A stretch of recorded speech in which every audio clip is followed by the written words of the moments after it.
جی अस्सलाम वालेकुम। मैं हूँ फ़ालिद मलिक और आप देख रहे हैं सरकार।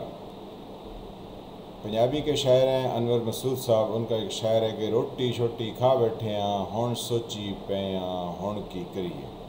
तो जनाब तालिबान की अफ़गानिस्तान में हुकूमत आ गई है और पाकिस्तान में यहाँ पर अक्सर व बेशतर जगहों से यही ख़बर आ रही है कि हुण सोची पे हुण की करिए, यानी तालिबान अगर वो रहें, अगर वो अपना तसल्लुत कायम रख सकें तो हमारे लिए एक और तरह की परेशानी है, और अगर वो अपना तसल्लुत कायम ना रख सके और वहाँ पर कुछ दूसरी सूरत हाल पैदा होगी तो हमारे लिए कुछ और तरह की परेशानी है। यानी दोनों सूरतों में हमारे वतन अज़ीज़ के लिए परेशानी है। जंग जो है ये एक बहुत सीरियस बिज़नेस होता है और इस सीरियस बिज़नेस को किसी जर्नल के रहम करम पर नहीं छोड़ा जा सकता। लेकिन ये हमारा वतन अज़ीज़ है जो कि पिछले ना जाने कितनी दहाइयों से उसी के सर पर है। इसीलिए यहाँ पर रोज़ाना ज़िंदगी गंभीर से गंभीर तर होती जा रही है। तो आए देखते हैं कि अफ़गानिस्तान में आज एक हफ़्ता तालिबान के मुकम्मल होने के बाद क्या हुआ। पहले तो जब तालिबान आए तो उसके खुशी के ढोल और बाजे ये पाकिस्तान में बजाए गए।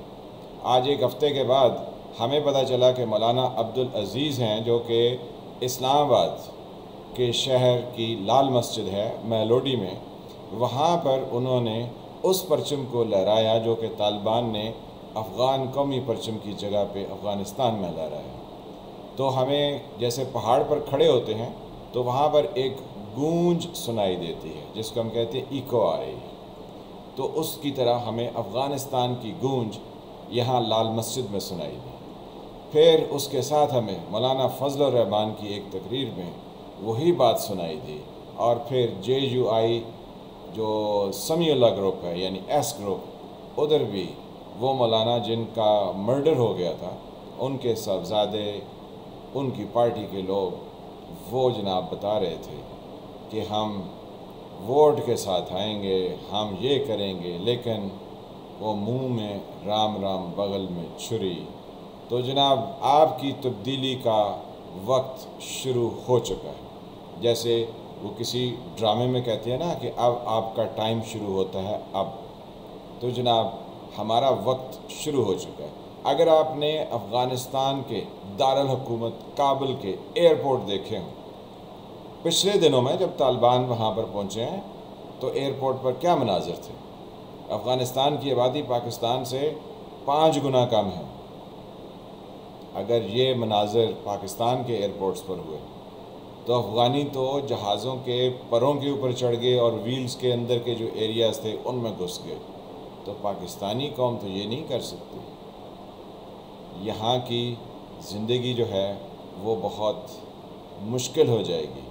जैसे अशरफ गनी कई ट्रक डॉलर्स के भर के बाहर गया, तो यहाँ के जितने हुक्मरान हैं, चाहे वो लंदन में प्रॉपर्टी लिए बैठे हैं या उनके ऑस्ट्रेलिया में आइलैंड्स खरीदे हैं, या वो बाहर किसी और के आलाकार बन के उसके जो है वो हेड बने हुए हैं किसी ऑर्गेनाइजेशन के, या उन्होंने कहीं पर चेन्स ऑफ रेस्टोरेंट्स बनाए, ये सब अपने अपने बैग भर के या तो जा चुके हैं या ये इसी तरह यहाँ से फ्लाई कर जाएंगे। पीछे कौन रह जाएंगे? वो जो ज़रूरी काम से सो रहे हैं, उनको कोई ना जगाए।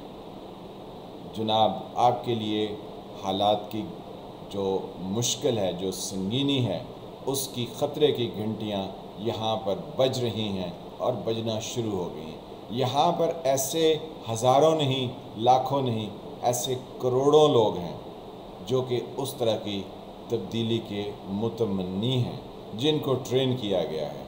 तो बस एक थोड़ी सी हवा की ज़रूरत है और वो अफ़गानिस्तान से मुसलसल आना शुरू है। उन्होंने TTP के उन लोगों को जो कि तालिबान से पहले वहाँ पर कैद थे उनको आज़ाद कर दिया गया। तो जनाब अब ये तब्दीली की फ़िज़ा अफ़गानिस्तान में नहीं रुकेगी, ये पाकिस्तान में भी दाखिल होगी, ये इंडिया में भी होगी, ये बांग्लादेश में भी जाएगी, ये नीचे इंडोनेशिया तक जाएगी, और अगर ये दूसरी तरफ चलेगी तो जनाब ये तुर्की शुर्की और जो मेडिटरेनियन एरिया है इसको तो अपनी लपेट में लेगी ही लेगी।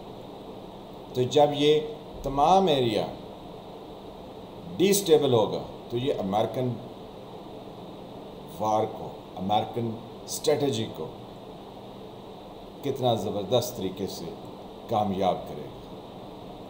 ہم ابھی نہیں کر رہے ہیں، ہم کہہ رہے ہیں وہ امریکن کو تو جی ہم نے شکست دے دی، وہ تو ویسٹ، او بھائی وہ اپنی جو ان کی چون چلاکیاں ہوتی ہیں نا، وہ پہلے اس کو پلان کرتے ہیں کہ ہم نے کیسے جو ہے وہ سادگی سے، خاموشی سے اپنی گیم ڈالنی ہے۔ تو انہوں نے جناب گیم ڈال دیا۔ آپ دیکھ لیں افغانستان، وہ کہتے تھے 90 دن میں، تو آپ کو انہوں نے جناب پریشرائز رکھا، آپ نے 7 دن میں کر کے ڈھول پیٹ لیے، دیکھو ان کی انٹیلیجنس فیل ہو گئی، ان کا فلاں فیل ہو گیا۔ انہوں نے بھائی جی آپ کو اپنے ٹریپ میں پوری طرح پھنسا لیا ہے، اور وہ آنے والے دنوں میں آپ کے لیے جو صورتحال پیدا کریں گے، یہ وہی صورتحال ہے جس کا 40 سال پہلے اس ملک میں ڈنڈورا پیٹا گیا کہ آپ یہ کام مت کیجئے، کیونکہ جنگ جو ہے یہ کسی جرنل کا بزنس نہیں ہے، اس کے لیے ڈیفرنٹ مائنڈ سیٹ اور ڈیفرنٹ لوگ چاہیے ہوتے ہیں، اور وہ لوگ پولیٹیکل ارینا میں ہوتے ہیں۔ لیکن ہم نے تو جناب سب کچھ دو پر لگا دیا۔ ہم نے کہا افغانستان میں ہماری اسٹریٹجک ڈیپتھ ہے، لیکن طالبان نے کیا کہا، ہماری اسٹریٹجک ڈیپتھ جو ہے وہ پاکستان میں، اور ٹی ٹی پی نے کہا ان کی وہی اسٹریٹجک ڈیپتھ جو ہے وہ افغانستان میں ہے۔ تو جناب یہ ہمارے لیے ایک بہت مشکل گمبھیر صورتحال ہے، لیکن ہم ہیں کہ ہم ستِ خیراں کہہ کے چپ کیے ہوئے، کیونکہ ہم نے اشرف غنی کی طرح یہاں سے ٹرک ڈالرز کے بھرنے ہیں اور یہاں سے فلائی کر جانا ہے۔ پسیں گے تو وہ پسیں گے جو اس ملک میں رہتے ہیں، جنہوں نے ادھر ہی رہنا ہے۔ تو پبلک جو ہے وہ جناب سوئے رہی ہے۔ تو آپ کو صرف بتانا تھا کہ جناب پھر سے سو جائیے دودھ پتی پی کے، کیونکہ آپ کہہ رہے ہیں سب ٹھیک ہے۔ آنے والے حالات بتائیں گے کہ یہاں کیا صورتحال ہوتی ہے۔ ملتے ہیں کسی اگلے ویلاگ کے ساتھ، تب تک کے لیے خدا حافظ۔